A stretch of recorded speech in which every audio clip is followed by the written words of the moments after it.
Polosa, et Simba Lissoute. Pour moi, comme on a kuna, bateau va travailler dans Zambie. En tout cas, Basiba ke musika. Donc là, va, yo ba mission dans ton pays, aux autres comme il faut. Place nous à où est-ce société. Ah? Oyaki, allez, quittez. Polosa, on a battu na kale. Na lamu na kekuna. Là-bas. Ah! On nous a mis dans la range. Comment coquette? Ah, ouais. Vraiment. Qui ça? Et en plus, il y a qui ont commis partout dans l'Europe, dynamique, commis partout dans l'Europe. Comment coquette? Ça est commis partout. Tout commis en Suède, tout commis à Paris, tout commis à Lille, tout commis à Bruxelles. Et puis, base la mission est toujours Londres, Angleterre.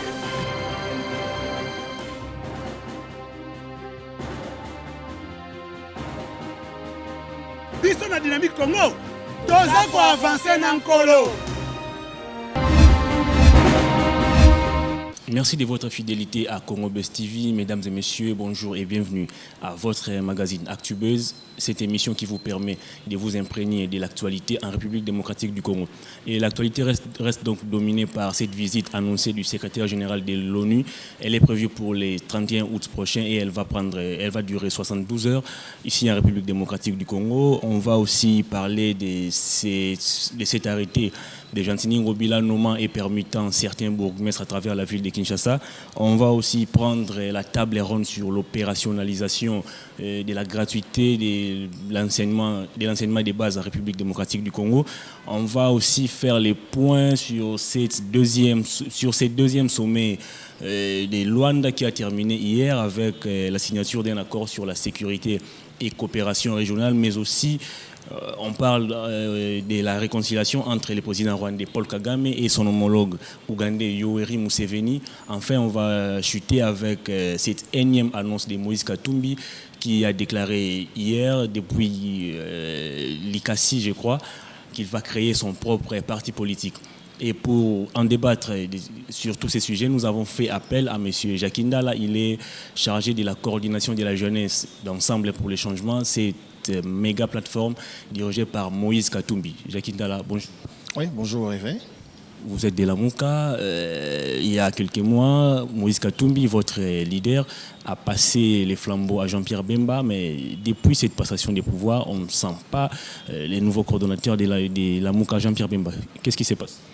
Non, mais je crois qu'aujourd'hui, la Mouka d'abord se porte bien, entre les mains évidemment du président Jean-Pierre Bemba Gombo. Et je ne sais pas qu'est-ce que les gens veulent que la Mouka fasse. Je ne sais pas si la Mouka doit devenir un instrument du spectacle politique en RDC. Je crois qu'aujourd'hui, Jean-Pierre Bemba, c'est un leader connu, n'est-ce pas, avéré. Personne ne peut donc le nier. Il reste à lui, n'est-ce pas, de mettre en place les stratégies. D'abord, mettre en place la coordination de la Mouka et pouvoir gérer, évidemment, les 3 mois qui lui sont confiés par rapport, n'est-ce pas, à la décision du présidium, une décision de la présidence ou de la coordination tournante. Voilà, on va prendre cette visite annoncée du secrétaire général de l'ONU. C'est prévu pour le 31 août prochain. Il doit passer 72 heures ici en République démocratique du Congo. D'abord, il doit passer par le Nord Kivu. Il doit visiter les centres où sont placées les victimes d'Ebola. Il doit ensuite évaluer les mandats de la MONUSCO avant de rencontrer le président de la République, Félix Tshisekedi, mais aussi l'opposition. Qu'est-ce que la Mouka aujourd'hui attend de cette visite du secrétaire général de l'ONU? D'abord, je ne suis pas porte-parole de la Mouka. Je ne suis pas très bien placé pour parler au nom de la Mouka. Je crois que je pourrais parler en tant que citoyen congolais. En réalité, mon frère, le Congolais avisé, le Congolais engagé, activiste et militant aujourd'hui dans ce pays comme nous, n'attendons rien du tout de la communauté internationale. Les Congolais qui se sentent trahis, n'est-ce pas, par cette communauté internationale à tous les niveaux, au niveau politique, au niveau diplomatique, au niveau sécuritaire. L'ONU a abandonné la RDC à son triste sort. Au niveau politique, avec les élections qui ont été très mal organisées au mois de décembre de l'année passée, l'ONU n'a rien du tout fait donc avec son semblant de représentation ou de représentant ici en termes de la MONUSCO qui ne fait rien, qui assiste comme des touristes à des violations, à des tueries dans l'est du pays, et même ici à des violations des droits de l'homme à Kinshasa lors des différentes marches. On a tué des gens, l'ONU était là, on voyait les jeeps de l'ONU nous accompagner dans les marches. Aujourd'hui, cette ONU arrive avec son représentant, bon, il vient faire son tourisme comme d'habitude. Donc vraiment, je vais être serein. Donc nous n'attendons rien du tout de cette organisation des Nations Unies. Voilà. Il est aussi prévu toujours au cours de cette visite du secrétaire général de l'ONU ici en République démocratique du Congo, une évaluation de la mission de la MONUSCO. Pensez-vous vraiment que la MONUSCO doit encore rester ici pour des années à venir?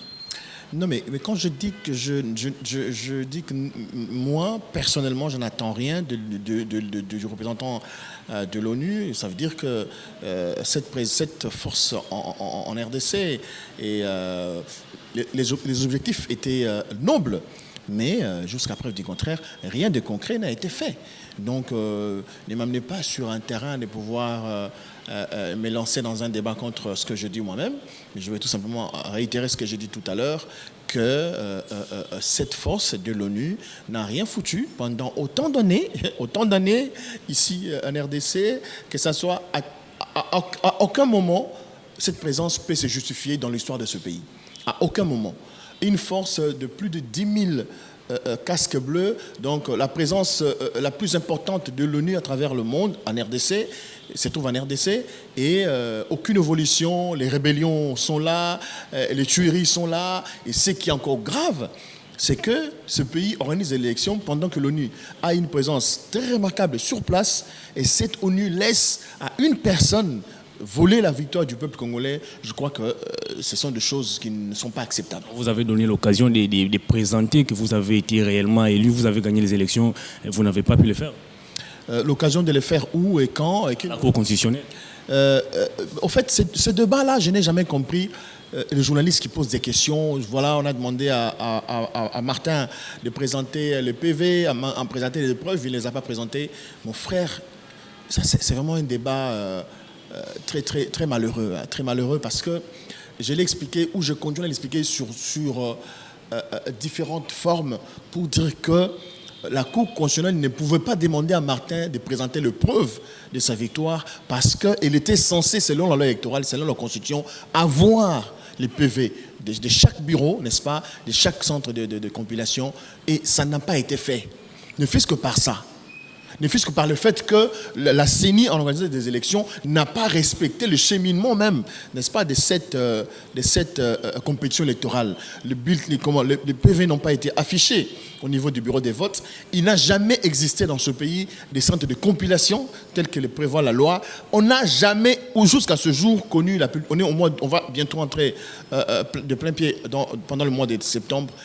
Dites-moi, vous êtes journaliste, où avez-vous vu déjà la publication officielle des résultats des élections de décembre 2018 ? Ça n'existe nulle part. C'est une violation flagrante de la loi électorale. C'est une violation flagrante de la Constitution. Et l'institution qui devait garantir le respect de ces valeurs juridiques, c'est la Cour constitutionnelle. Mais elle a été inféodée.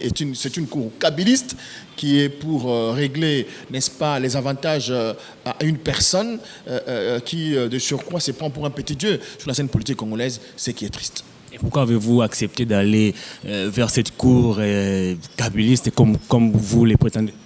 Non, vous savez, dans une stratégie politique, il faut des fois aller avec les idées jusqu'au bout. Pour aller, bon, écoutez, on y va, on va voir.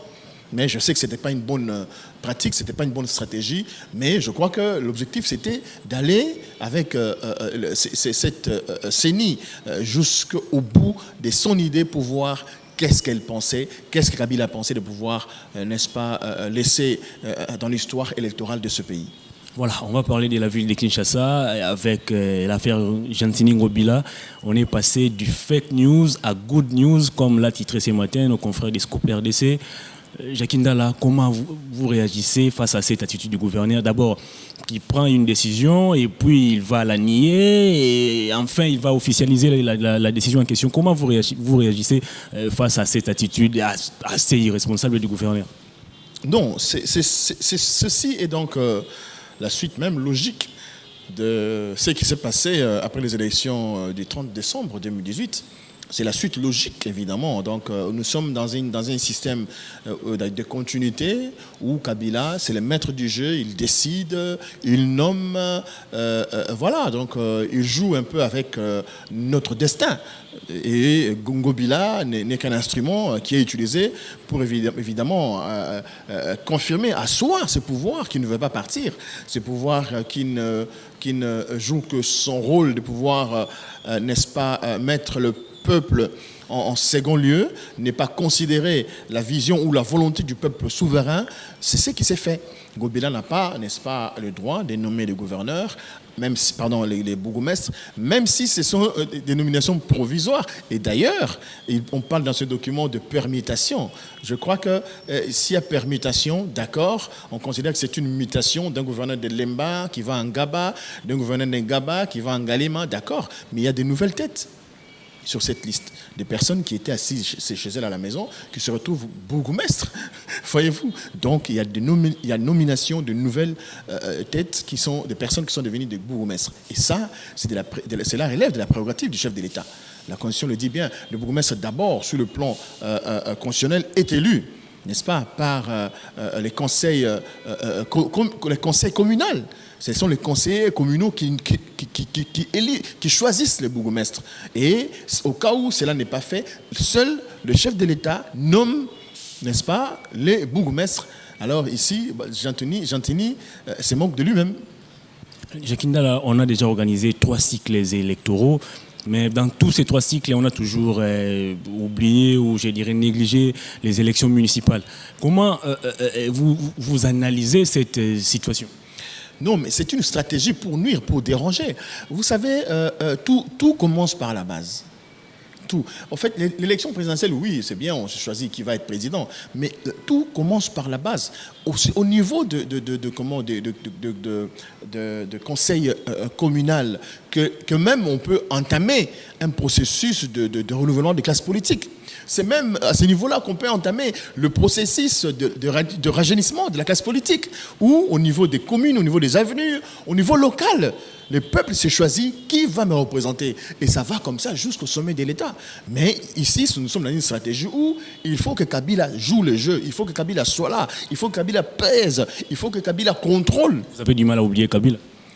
Ah bon, mais attendez, vous pensez que Kabila sera oublié un jour dans ce pays parce que nous sommes naïfs, parce que nous n'avons pas de cerveau, parce que nous n'avons pas de mémoire, parce que nous oublions facilement certaines choses? Ou vous le dites pour me gêner? Je dis non, Kabila, mais de sitôt, il sera jamais, il va pas. D'ailleurs, c'est l'occasion qui lui a été donnée de pouvoir rester un peu à l'écart, voir comment les autres pouvaient gérer le pays. Il n'a pas saisi cette opportunité. Et voilà, il continue à jouer le jeu, il continue à se faufiler, il continue à vouloir s'imposer. C'est ça. Mais comment voulez-vous qu'on ne parle plus de lui? Parce qu'il est là. Il est là, il est encore très très fort et même très dangereux. De quelle manière?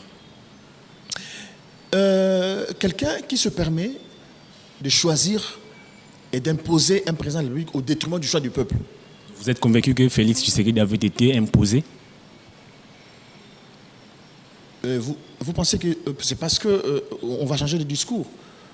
Nous sommes convaincus que Félix Tshisekedi, président aujourd'hui, c'est pas la volonté uniquement d'un monsieur qu'on appelle Kabila Kabange Joseph.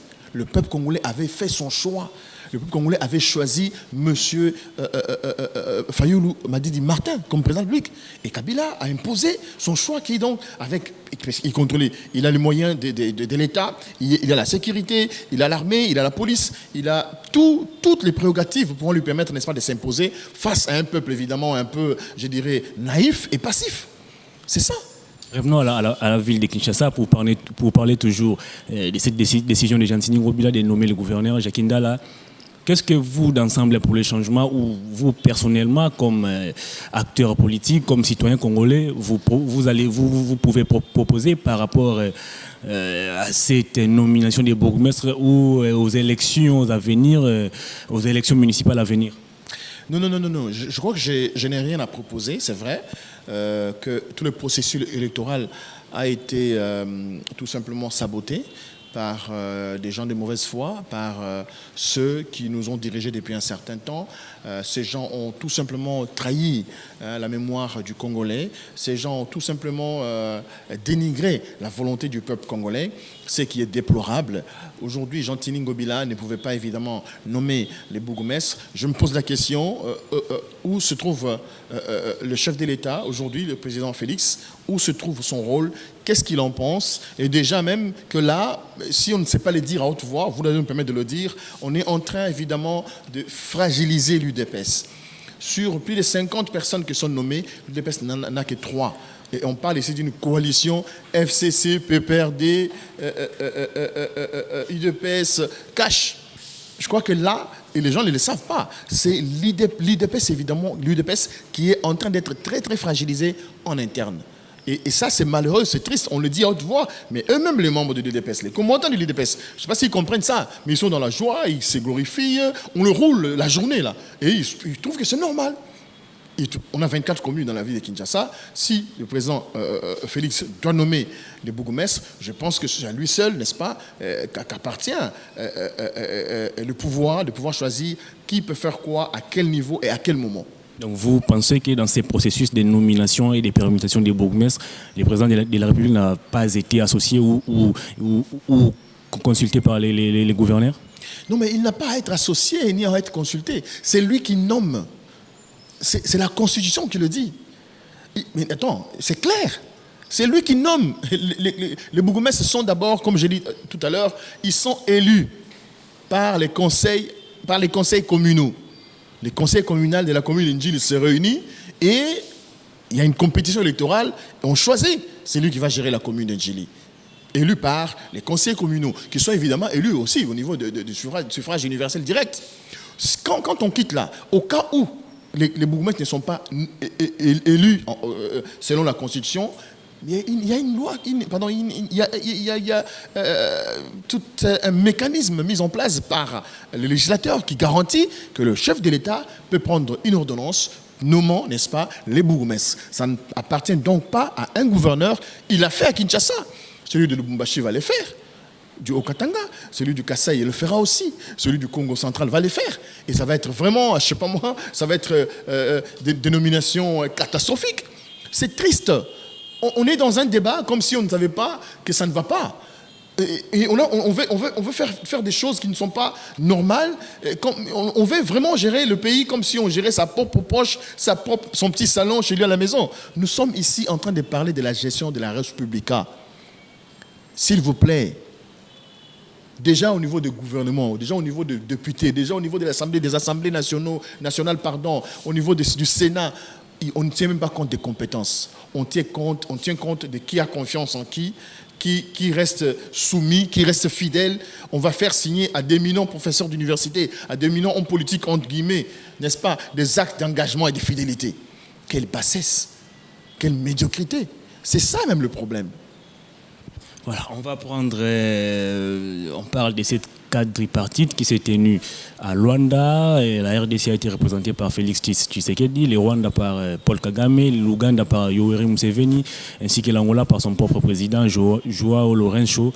On a parlé de cette signature, plutôt de cet accord sur la sécurité et la coopération régionale. Jacques Ndala, au regard de l'insécurité qui persiste à l'est de notre pays, est-ce que cet accord n'est-il pas le bienvenu? Bon, je crois que quelqu'un qui répond vaguement à cette question n'est pas en contact avec l'histoire récente de notre pays. Le Congo a signé des milliers et des milliers d'accords, des accords de paix, des accords économiques, des accords sous-régional, régional, international, multilatéral. Donc, le Congo a un problème sérieux. Le Congo a un problème au niveau de sa gestion. Le Congo est en pleine crise du leadership. La RDC est en pleine crise de légitimité. Je vais vous donner un petit exemple. Je vais réfléchir à haute voix. Aujourd'hui, Ebola tue nos compatriotes à Beni, à Butembo, à Goma. Et j'ai appris dernièrement même jusqu'à Bukavu. Aujourd'hui, Ebola quitte Beni Bukavu, arrive à Kinshasa. Bon, les gens peuvent dire, mais ce n'était pas vrai. Non, nous avons eu des soupçons que l'Ebola était à Kinshasa. Ebola traverse tout l'est de la RDC. Au moment où vous savez, vous et moi, et les nombreux téléspectateurs qui vont nous suivre certainement, que le Congo a des frontières naturelles avec le Rwanda, le Burundi et l'Ouganda, du côté de l'Est. Il y a des poules qui traversent le matin et rentrent le soir. Il y a des vaches, il y a des chèvres, il y a des personnes physiques qui traversent le matin et rentrent le soir. Au niveau de la frontière officielle, la grande barrière à Goma, les gens traversent à tout moment, le matin, le midi, ils rentrent. Il y a des gens qui habitent à Goma, mais qui travaillent à Gisenyi. Il y a des gens qui habitent Gisenyi, qui travaillent à Goma. Là, c'est au niveau des frontières, reconnues administrativement. Mais il y a des endroits où, même quand on fait son champ, on traverse les matins. On a un champ de maïs qui traverse, qui va au Rwanda. On va prendre son maïs, Donc, il y a toutes ces réalités-là. OK. Mais qu'est-ce qui fait qu'aujourd'hui, non, attends, un instant, on a cette situation-là, des traversées incontrôlées, des traversées permanentes. Vous prenez le Rwanda, le Burundi, le Congo-Brazzaville, le Gabon, ces 4 pays, vous les mettez ensemble, la population que l'on retrouve dans ces 4 pays est à peu près celle qu'on retrouve uniquement dans la ville de Kinshasa, capitale de la RDC. Kinshasa, avec ses 12 millions d'habitants, vous répartissez cette population au Congo-Brazzaville, au Rwanda, au Burundi et au Gabon. Kinshasa seulement. Et qu'est-ce qui fait que Ebola qui ronge l'Est n'a jamais été de l'autre côté du Rwanda? Vous voulez dire que Ebola, c'est une invention? J'en arrive.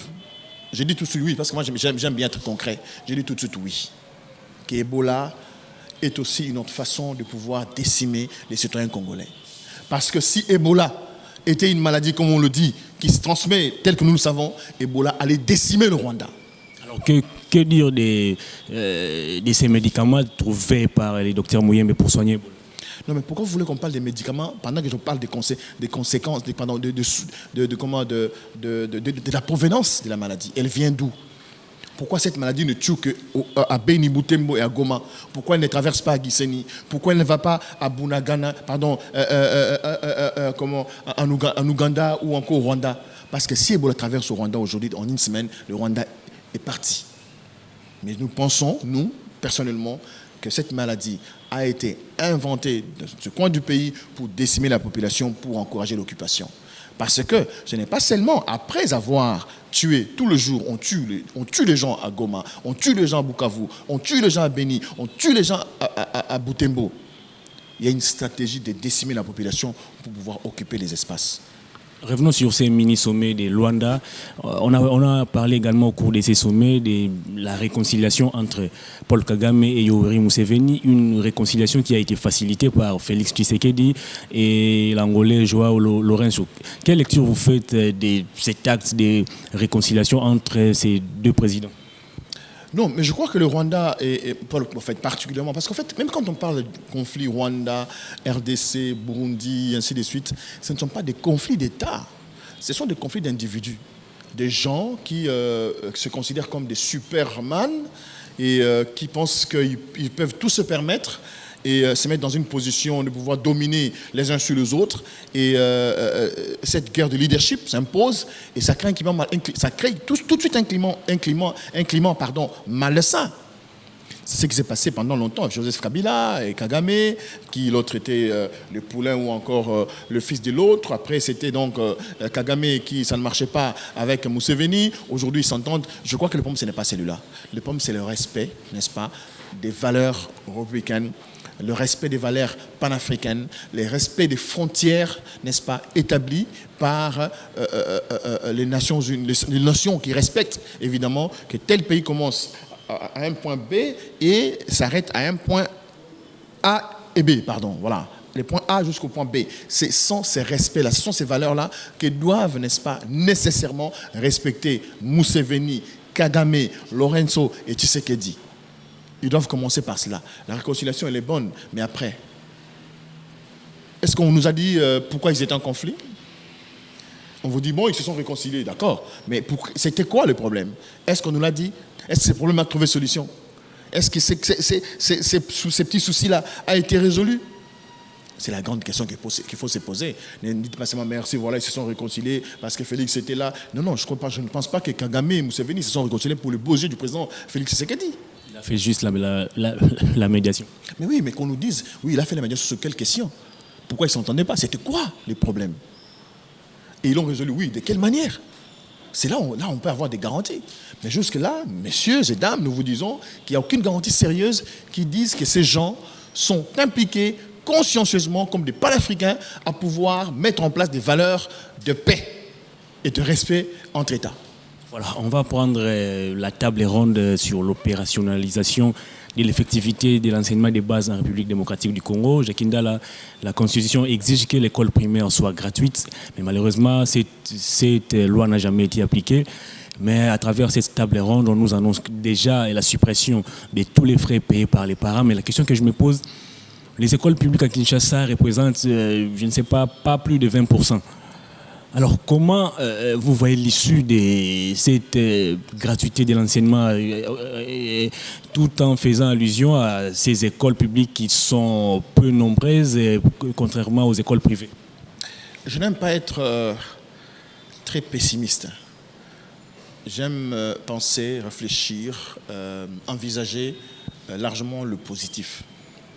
Oui, c'est vrai, il y a un sérieux problème dans notre pays au niveau de l'éducation nationale, de l'enseignement.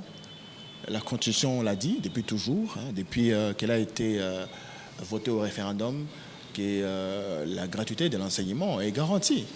Ça n'a jamais été fait, à aucun moment. Même dans les provinces où on a dit, bon, écoutez, il y a gratuité, les parents payaient toujours. Et il faut savoir comprendre les discours politiques de l'homme politique de la République démocratique du Congo. L'homme politique congolais est un farceur, est un politicien. Vous êtes aussi farceur? Moi, je ne suis pas un homme politique. Je l'ai toujours dit, voilà, ça c'est une bonne question. J'ai toujours dit que moi, je n'ai jamais été un homme politique. Vous êtes qui alors? Moi, je suis un partisan de la paix, de la démocratie. Moi, je suis un résistant, un patriote. Je ne viens pas faire la politique à la manière congolaise. Nous, notre rôle aujourd'hui, je le dis toujours, nous sommes des messagers de Vuluzi Kimbangu. Nous pensons que le Congolais a des valeurs intrinsèques, des valeurs nées, des valeurs véritablement nées, qui doivent être mises en application pour que le Congolais à tous les niveaux puisse bénéficier de richesses que Dieu a mis sous sa terre, sur la terre, et dans même l'air que nous respirons est une richesse pour le peuple congolais. Revenons sur cette problématique de la gratuité de l'enseignement. Jakinda, entre la gratuité de l'enseignement et la qualité de l'enseignement, qu'est-ce qu'il faut privilégier? L'un est fonction de l'autre. La qualité de l'enseignement, la gratuité de l'enseignement, ça doit marcher ensemble. S'il y a gratuité de l'enseignement, il doit y avoir un enseignement de qualité. S'il y a un enseignement de qualité, cet enseignement doit être gratuit. Mais la grande question, c'est les moyens.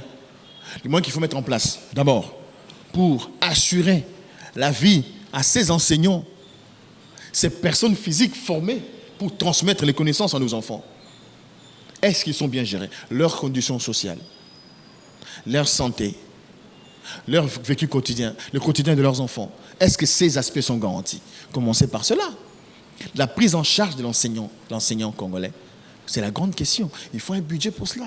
Est-ce que ce budget est disponible? Ok. Est-ce que d'abord l'école, est-ce que l'État congolais a des écoles? C'est ça la plus grande question qu'on se pose.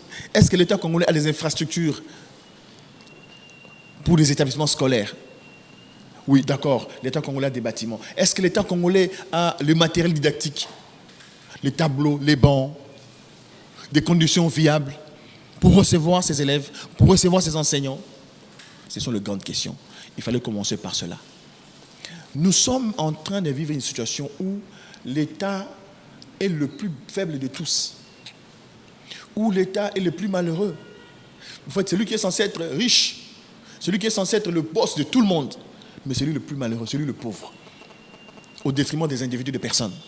On vient de passer 18 ans ici avec Kabila, avec un Congo qui produisait des coltans, le cobalt, le diamant, du pétrole, le Congo qui a même de l'eau, le Congo qui a la forêt.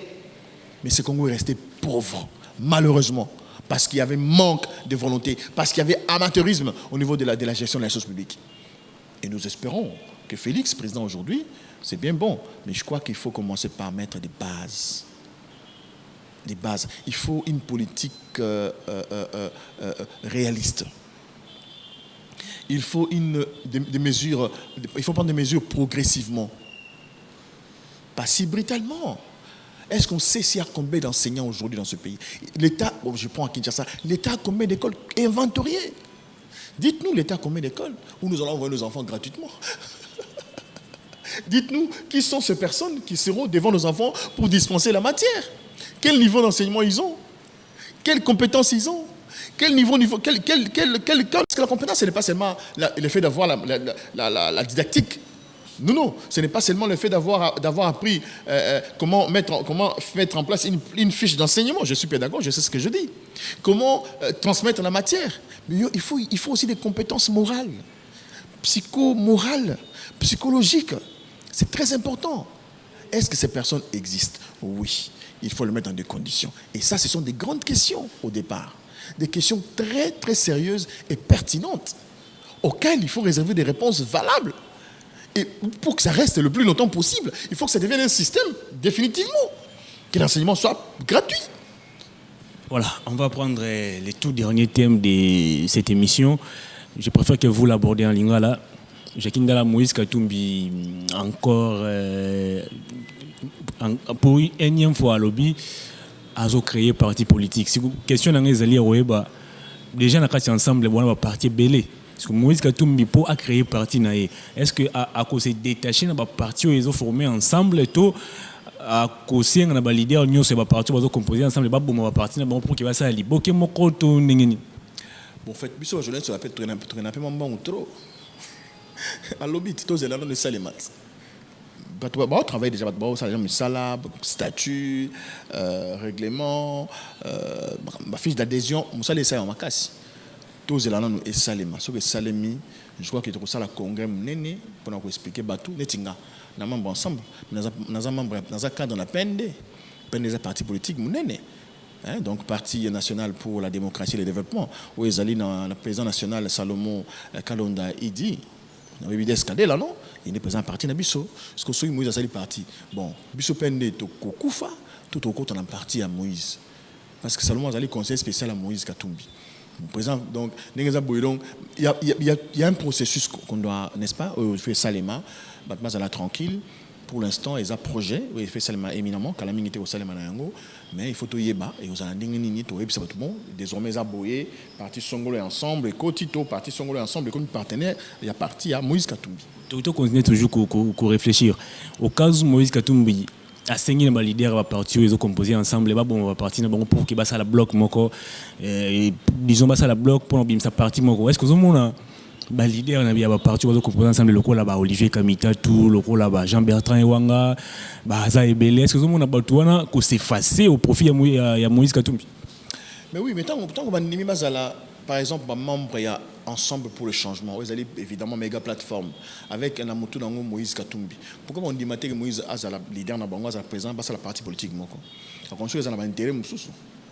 Tu le rôle Olivier Kamita, ancien président de l'Assemblée nationale, aux hommes c'est facile au profit à Katumbi facilement. Ah bon? Mais sur le plan idéologique, si on est d'accord, pourquoi pas? C'est la grande question. Ce qui est basé sur le plan idéologique, ensemble, Fanny va réfléchir ensemble. Mais maintenant, Olivier Kamita, ancien président de l'Assemblée nationale, parti naïe, un président parti naïe. On dit déjà vous allez ensemble avec Moïse comme président, non? Il va bien voter. On dit déjà vous allez directer à cabinet à Moïse, non? Ce qui va changer, soit on dit bon, ça va tout ça la partie nabiso X, Y, B mouvement. Bon, il est président, bon, c'est tout comme membre. Et on change le remonte.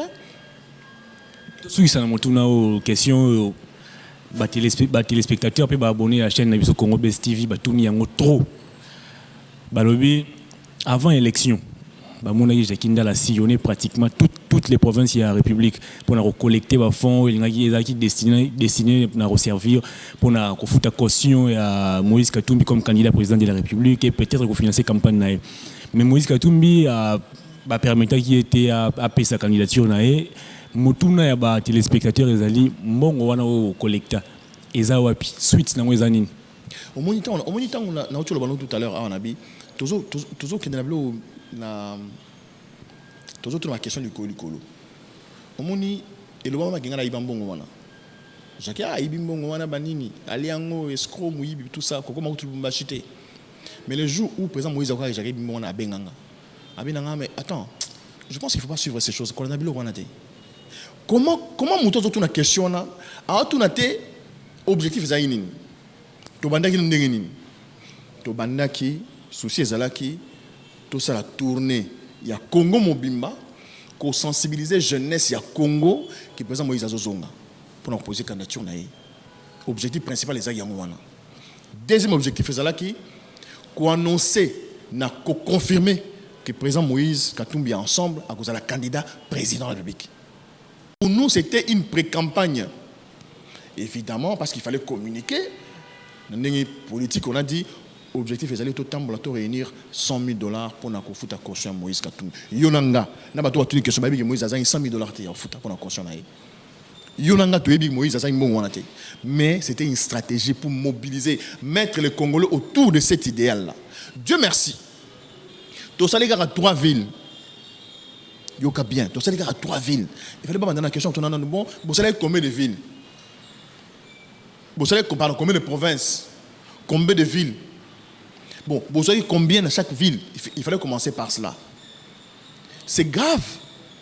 Pendant tout ça, la tournée, bon, vous avez la poche, pendant tout ça, la tournée à Gokende, Goma, Bukavu, Kisangani, Lubumbashi, Kalemi, Likasi, Kasumbalesa, Mbujima, Ikananga, Mweneditu, Chikapa, Kinshasa, Bandundouville, Kikwit. Pendant que ça la tournée il fallait mbongo bima parce que autour qu'il y a une délégation de 20-27 personnes. Moïse Katumbi a mis son bon, on a payé sa biso. Jacques Mbongo, on a bossé la tournée na bino. Et c'était plus de $100,000. Les gens ne le savaient pas. Je le dis aujourd'hui, c'était plus de $100,000. Mais comme Kabila ne voulait pas entendre le nom de Moïse Katumbi, les gens à Goma, pas place pour te lancer, tout ça, activité. Tu loues 2 salles. On a loué une salle à $2,500. Tu loué deuxième salle à $1,125. Tu as activité. Tu as eu avion. Au lieu de Bukavu, tu as Bukavu, tu as Lubumbashi. Lubumbashi, on a loué des salles. Tu as loué samedi, mais tu as loué vendredi. Tu as loué Lubumbashi, il fallait que je crois, après Lubumbashi, il fallait que Mbujima et Kananga. Tu as loué Malamoro, comme tu as loué le côté est, tu as loué l'ouest. Tu as eu avion, tu as quitté Kinshasa, tu as Matadi. Mon frère, ce n'était pas facile. Tu as eu l'activité, on a Matadi, dans Lubumbashi.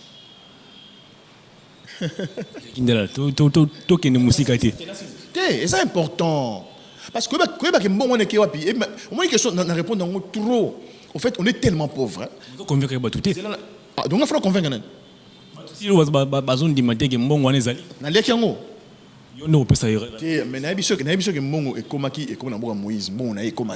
n'était même pas $100,000. C'était même pas 100,000. Tout ça, les gars, à 3 villes. Tout ça, $127,000. Je dis $127,000 au moins au niveau de la mobilisation.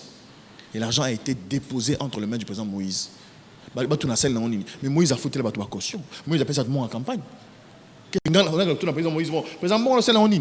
S'il vous plaît. Mais mon frère, dans le bas, il y a une réponse. Comme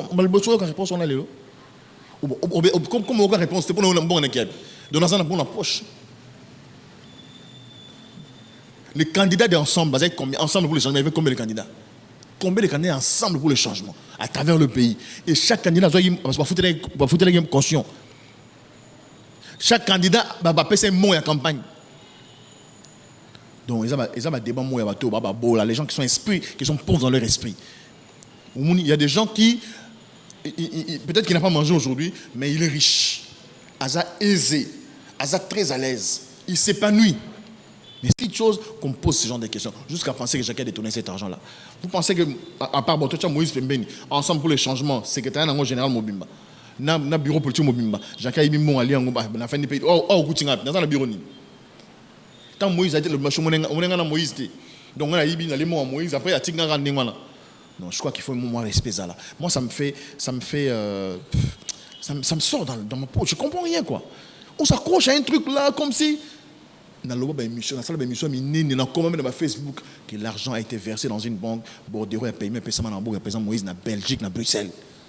Voilà. Voilà, nous sommes arrivés à la fin de cette émission. Voilà, nous sommes arrivés à la fin de cette émission, mesdames et messieurs. Merci de votre sympathique attention que vous avez accordée à Congo Buzz TV et à cette émission ActuBuzz à travers le monde.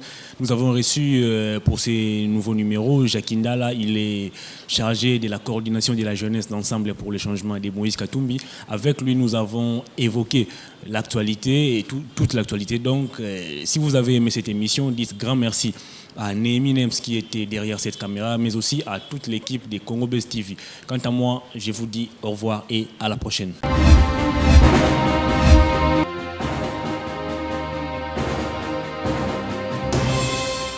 Patron nga Polosa et Simba Lisute. Pour moi comme na moni kuna, patron ba travailler na Nzambe. En tout cas basi ba ke musika. Donc là, yo ba mission na to pesa ozo sango comme il faut. Place no awe za susute. Ah? Oyoki, allez quittez. Polosa, on na ba chama ni na kali. Na lomo na ke kuna. Là-bas. Ah! Oh, nous avons la range. Comment coquette? Ah, vraiment. Qui ça? Et en plus, il y a qui ont commis partout dans l'Europe, dynamique, Congo, commis partout dans l'Europe. Comment coquette? Ça est commis partout. Tout comme en Suède, tout comme à Paris, tout comme à Lille, tout comme à Bruxelles. Et puis, base la mission éthique toujours Londres, Angleterre.